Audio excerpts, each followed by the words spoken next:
Welcome back. Moby Dick by Herman Melville. Chapter 26, probably 27 as well, actually.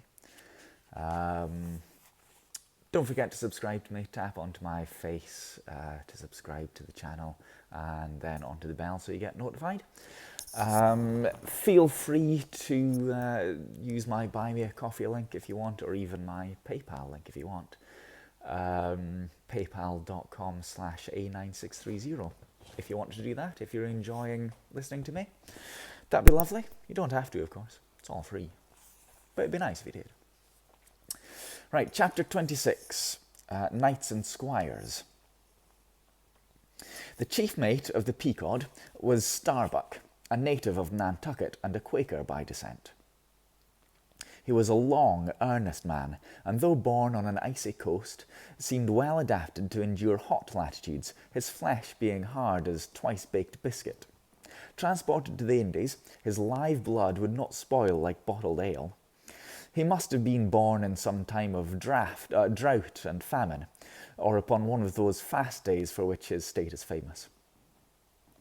Only some 30 arid summers had he seen. Those summers had dried up all his physical superfluousness. But this, his thinness, so to speak, seemed no more the token of wasting anxieties and cares than it seemed the indication of any bodily blight. It was merely the condensation of the man. He was by no means ill-looking, quite the contrary. His pure, tight skin was an excellent fit and closely wrapped up in it, and embalmed with inner health and strength like a revivified Egyptian. This Starbuck seemed prepared to endure for long ages to come, and to endure always, as now, for it be polar snow or torrid sun, like a patent chronometer, his interior vitality was warranted to do well in all climates.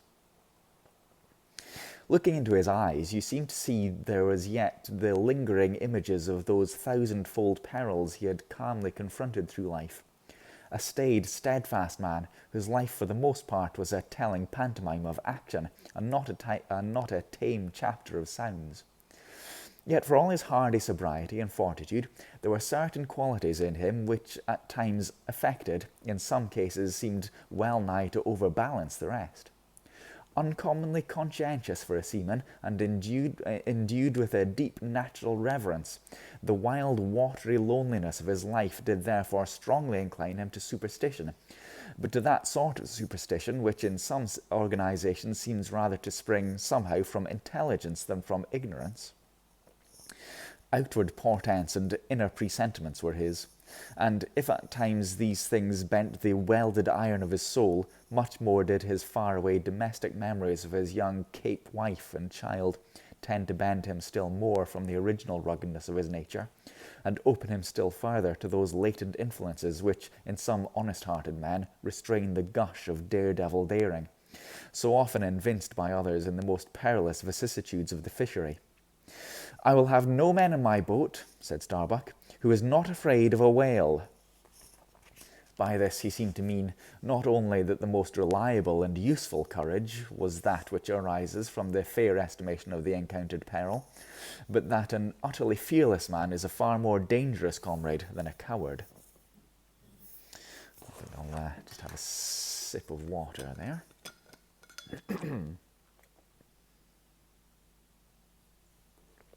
It's beautiful language, isn't it? "Aye, aye," said Stubb, the second mate. "Starbuck, there is as careful a man as you'll see anywhere in this fishery, but we shall ere long see what word 'careful' precisely means when used by a man like Stubb, or almost any other whale hunter." Starbuck was no crusader after perils. In him courage was not a sentiment, but a thing simply useful to him, and always at hand upon all mortally practical occasions. Besides, he thought, perhaps that in this business of whaling, courage was one of the great staple outfits of the ship, like her beef and her bread, and not to be foolishly wasted. Wherefore he had no fancy for lowering for whales after sundown, nor for persisting in fighting a fish that too much persisted in fighting him. For, thought Starbuck, I am here in this critical ocean to kill whales for my living, and not to be killed by them for theirs. And that hundreds of men had been so killed Starbuck well knew. What doom with his own father's? Where in the bottomless deeps could he find the torn limbs of his brother? With memories like these in him, and moreover given to a certain superstitiousness, as has been said, the courage of this Starbuck, which could nevertheless still flourish, must indeed have been extreme. But it was not in reasonable nature that a man so organized and with such terrible experiences and remembrances as he had, it was not in nature that these things should fail in latently endangering an element in him, which under current circumstances would break out from its confinement and burn all his courage up. And brave as he might be, it was that sort of bravery chiefly visible in some intrepid men, which, while generally abiding firm in the conflict with seas or winds or whales, or any of the ordinary irrational horrors of the world, yet cannot withstand those more terrific, because more spiritual terrors, which sometimes menace you from the concentrating brow on an enraged and mighty man. But were the coming narrative to reveal in any instance the complete abasement of poor Starbuck's fortitude, scarce might I have the heart to write it, for it is a thing more sorrowful, nay shocking, to expose the fall of valour in the soul. Men may seem detestable as joint stock companies and nations, knaves, fools, and murderers. There may be. Men may have mean and meagre faces, but man in the ideal is so noble and so sparkling, such a grand and glowing creature, that over my ignominious blemish in him all his fellows should run to throw their costliest robes. That immaculate manliness we feel within ourselves, so far within us that it remains intact through all the outer character seem gone, bleeds with keenest anguish at the undraped spectacle of a valour-ruined man. Nor can piety itself, at such a shameful sight, completely stifle her upbraidings against the permitting stars. But this august dignity I treat of is not the dignity of kings and robes, but that abounding dignity which has no robed investiture. Thou shalt see it shining in the arm that wields a pick or drives a spike, that democratic dignity which on all hands radiates without end from God himself, the great God absolute, the centre and circumference of all democracy, his omnipresence our divine equality. If then, to meanest mariners and renegades and castaways I shall hereafter ascribe high qualities, though dark, weave round them tragic graces, if even the most mournful, perchance the most abased among them all, shall at times lift himself to the exalted mounts, if I shall touch that workman's arm with some ethereal light, if I shall spread a rainbow over his disastrous set of sun, then against all mortal critics bear me out in it.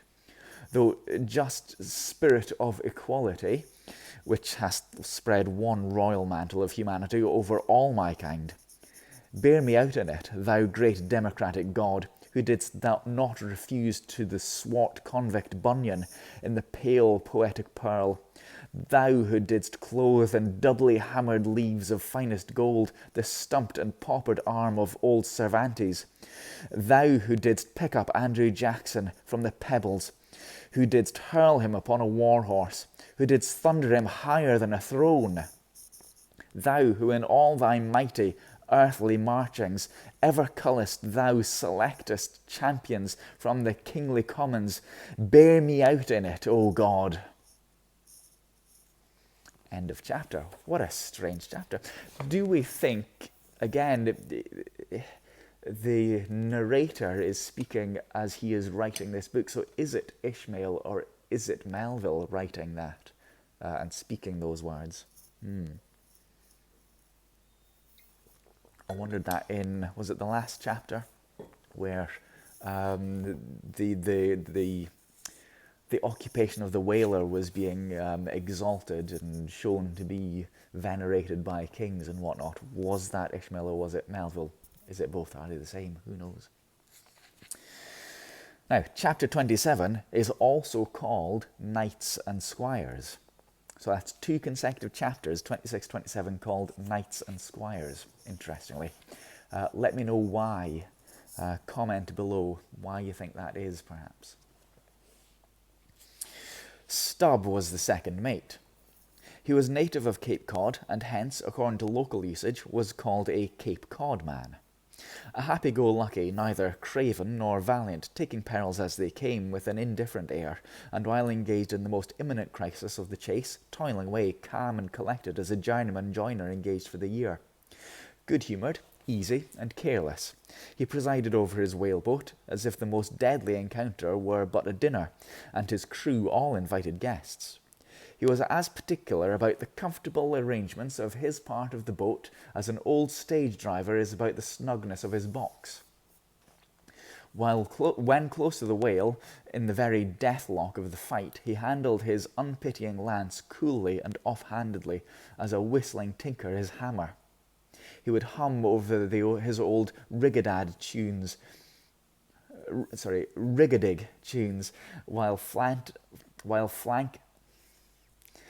He would hum over his old rigadig tunes while flank and flank had the most exasperated monster. Long usage had, for this Stubb, converted the jaws of death into an easy chair. What he thought of death itself there is no telling. Whether he ever thought of it at all might be a question, but if he ever did chance to cast his mind that way after a comfortable dinner, no doubt, like a good sailor, he took it to be a sort of call of the watch to stumble aloft and bestir themselves there, about something which he would find out when he obeyed the order, and not sooner. What, perhaps, with other things, made Stubbs such an easy-going, unfearing man, so cheerily trudging off with the burden of life in a world full of grave pedlars, all bowed to the ground with their packs? What helped to bring about that most impious good humour of his? That thing must have been his pipe. For, like his nose, his short, black little pipe was one of the regular features of his face. You would almost as soon have expected him to turn out of his bunk without his nose as without his pipe. He kept a whole row of pipes there, ready loaded, stuck in a rack, within easy reach of his hand, and whenever he turned in, he smoked them all out in succession, lighting one from the other to the end of the chapter, then loading them again to be in readiness anew. For when Stubb dressed, instead of first putting his legs into his trousers, he put his pipe into his mouth. I say this continual smoking must have been one cause, at least, of his peculiar disposition, for everyone knows that this earthly air, whether ashore or afloat, is terribly infected with the nameless miseries of the numberless mortals who have died exhaling it. And as in time of the cholera, some people go about in a camphorated handkerchief to their mouths, so likewise against all mortal tribulations Stubbs' tobacco smoke must have operated as a sort of disinfecting agent. The third mate was Flask, a native of Tisbury in Martha's Vineyard. A short, stout, ruddy kind of young fellow, very pugnacious concerning whales, who somehow seemed to think that the great leviathans had personally and hereditarily affronted him, and therefore it was a sort of a point of honour with him to destroy them whenever he encountered. So utterly lost was he to all sense of reverence for the many marvels of their majestic bulk and mystic ways, and so dead to anything like an apprehension of any possible danger from encountering them, that in his poor opinion the wondrous whale was but a species of magnified mouse, or at least a water rat, requiring only a little circumvention and some small application of time and trouble in order to kill and boil. This ignorant, unconscious fearlessness of his made him a little waggish with the matter of whales. He followed these fish for the fun of it, and a 3 years' voyage round Cape Horn was only a jolly joke that lasted that length of time. As a carpenter's nails are divided into wrought nails and cut nails, so mankind may be similarly divided. Little Flask was one of the wrought ones, made to clinch tight and last long. They called him King Post on board of the Pequod, because in form he could well be likened to the short, square limber known by that name in Arctic whalers, and which, by the means of many radiating side timbers inserted into it, serves to brace the ship against the icy concussions of those battering seas. Now, of these three mates, Starbuck, Stubb, and Flask were momentous men. They it was who by universal prescription commanded 3 of the Pequod's boats as headsmen, In that grand order of battle in which Captain Ahab would probably marshal his forces to descend on the whales, these three headsmen were as captains of companies, or being armed with their long, keen whaling spears, they were as picked trio of lances, even as the harpooners were flinging of javelins. I think just another little sip there.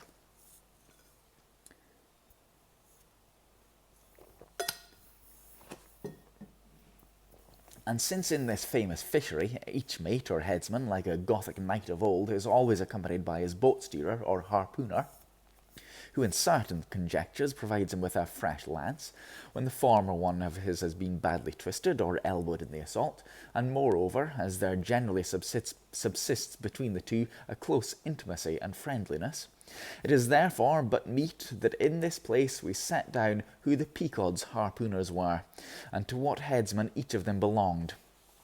First of all was Kekeg, whom Starbuck, the chief mate, had selected for his squire, but Kekeg is already known.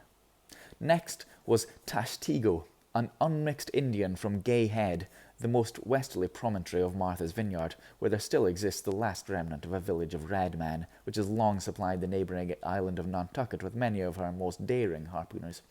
Again, I'll point out, this was written a long time ago.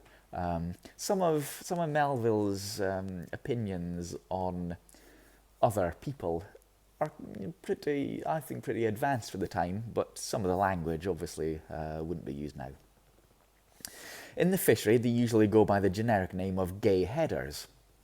Tashtego's long, lean sable hair, his high cheekbones and black rounding eyes, for an Indian oriental in their largeness, but Antarctic in their glittering expression. All this sufficiently proclaimed him an inheritor of the uninvited blood of those proud warrior hunters who, in the quest of the great New England moose, had scoured bow in hand the aboriginal forests of the Main. But no longer snuffing in the trail of the wild beasts of the woodland, Tashtego now hunted in the wake of the great whales of the sea. The unerring harpoon of the sun fitly replaced the infallible arrow of the sires. To look at the tawny brawn of his lithe, snaky limbs, you would almost have credited the superstitions of some of the earlier Puritans, and having believed this wild Indian to be a son of the Prince of the Powers of the Air. Tashtego was Stubb, the second mate's squire.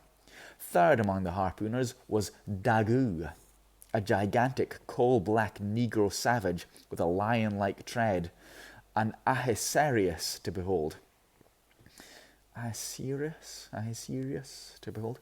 Suspended from his ears were two golden hoops, so large that sailors called them ringbolts, and would talk of securing the topsail halyards to them. In his youth, Daggoo had voluntarily shipped on board of a whaler, lying in its lonely bay on his native coast. And never having been anywhere in the world but in Africa, Nantucket and the pagan harbours most frequented by whalemen, and having now led for many years the bold life of the fishery in the ships of owners uncommonly heedful of what manner of men they shipped, Daggoo retained all his barbaric virtues, and as erect as a giraffe, moved about the decks in all the pomp of 6'5" of his socks. There was a corporeal humility in looking at him. That's a good way of putting it. And a white man standing before him seemed a white flag come to beg truce of a fortress. Curious to tell, this imperial negro, Ahasuerus Daggoo, was the squire of Little Flask, who looked like a chessman beside him. As to the residue of the Pequod's company, be it said that at this present day not one in the two of the many thousand men before the mast employed before the American whale fishery are Americans born, though pretty nearly all the officers are. Herein it is the same with the American whale fishery as with the American army and military and merchant navies and the engineering forces employed in the construction of the American canals and railroads. The same, I say, because in all these cases the native American liberally provides the brains, the rest of the world as generously supplies the muscles. No small number of these whaling seamen belong to the Azores, where the outward-bound Nantucket whalers frequently touch to augment their crews from the hardy peasants of those rocky shores. In like manner, the Greenland whalers sailing out of Hull or London put in at the Shetland Islands to receive a full complement of their crew. Upon the passage homewards, they dropped them there again. How it is, they're no telling, but islanders seem to make the best whalemen. They were nearly all islanders in the Pequod, islatos too. I call such, not acknowledging the common continent of men, but each islato living on a separate continent of his own. And now federated along one keel, what a set of islatos were! In Anacharsis Cloots, deputation from all the isles of the sea and all the ends of the earth accompanying old Ahab in the Pequod, to lay the world's grievances before the bar, from which not very many of them had ever come back. Black little Pip, he never did. Oh no, he went before. Poor Alabama boy. Oh, the grim Pequod's forecastle, yet shall ere long see him, beating his tambourine, prelusive of the eternal time when sent for to the great quarterdeck on high. He was bid strike in with angels, and beat his tambourine in glory, called a coward here, hailed a hero there. End of chapter 27. The next chapter, chapter 28, is called Ahab, and we'll read that next time. Thanks for watching, everybody. Thanks for listening. I hope you're enjoying it. Let me know if you are. Don't forget to subscribe. Don't forget to follow me on Twitter as well, twitter.com/A9630. And I'll see you next time. Bye-bye, everybody.